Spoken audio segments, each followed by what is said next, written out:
What's going on, guys? Got another new knife. Let's take a look. Today we are going to be helped out by our Serge Pachenko Kiradashi. Another cool gift that I got from my knife buddy that I've mentioned in the past, given me a few other things in the collection. This one was something special for sure. Definitely taken care of this over the years, tried to keep it clean, but it still gets its use. I definitely do use it still.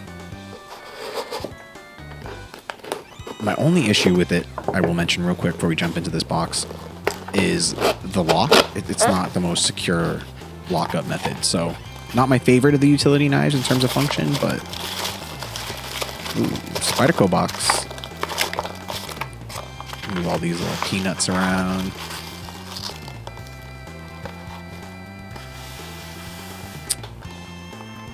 Which Spyderco is it this time? Slider on out. And that lock gives her away. I mean, honestly, the shape kind of gives it away, but I've been meaning to get a Manix 2 for a while. They've always looked interesting to me, but I just never pulled the trigger. It just was kind of floating around there in the abyss of the list of things to grab. But I came across this guy, secondhand market. This is the CurCarta edition. Basically CPM crew wear on that steel and the micarta handles. This thing's pretty nice. I've always thought it looked kind of oddly shaped in the handles, where I thought it was going to feel too fat in the hand, but it doesn't. The ergonomics on this are actually really, really good. It looks like a much larger knife than it actually feels like in your hand. It feels like it's the right size, at least for somebody like me that likes more medium to large size knives for that sweet spot of knife size. It's my first time with their ball bearing lock system, so it did take a little bit getting used to opening this thing, but once you do get it, man, action's solid on this. And that blade drop, oof. Check it out. Pretty good. So anyway, let's jump into some tech specs real quick.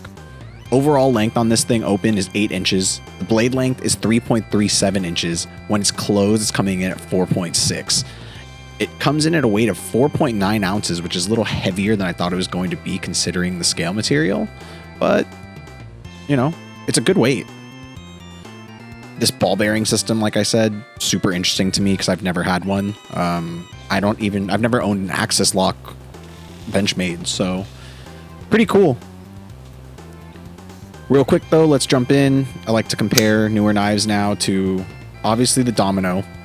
This is one of my favorite Spydercos and one of my favorite knives in my collection, and I think just overall in general. So I do like to use this as a baseline comparison. It is a little bit smaller than the Manix 2, but the ergonomics feel similar. Not quite the same, but similar. They're both very comfortable in hand. So because the Domino is discontinued and not as many people have probably handled it as compared to people that have handled an Endura, I took out my Endura 4 as well, just to kind of put it out there, give you a size comparison in hand next to the Manix 2 as well. The Endura is obviously much longer, much skinnier in hand, but still gives you a decent, range of size. The Manix though, Manix 2, it's nice. I like it. I'm hoping this blade can take quite the beating like everyone says. I do plan to mod this. This is a mod project. That's why I got this. Potential scale swap, or I actually kind of want to dye these scales. Got a couple other parts coming in for it, and we'll make a video for that build as well. But you guys let me know. Should I dye these scales or should I swap them? But overall, I do like the Crewwear Manix 2.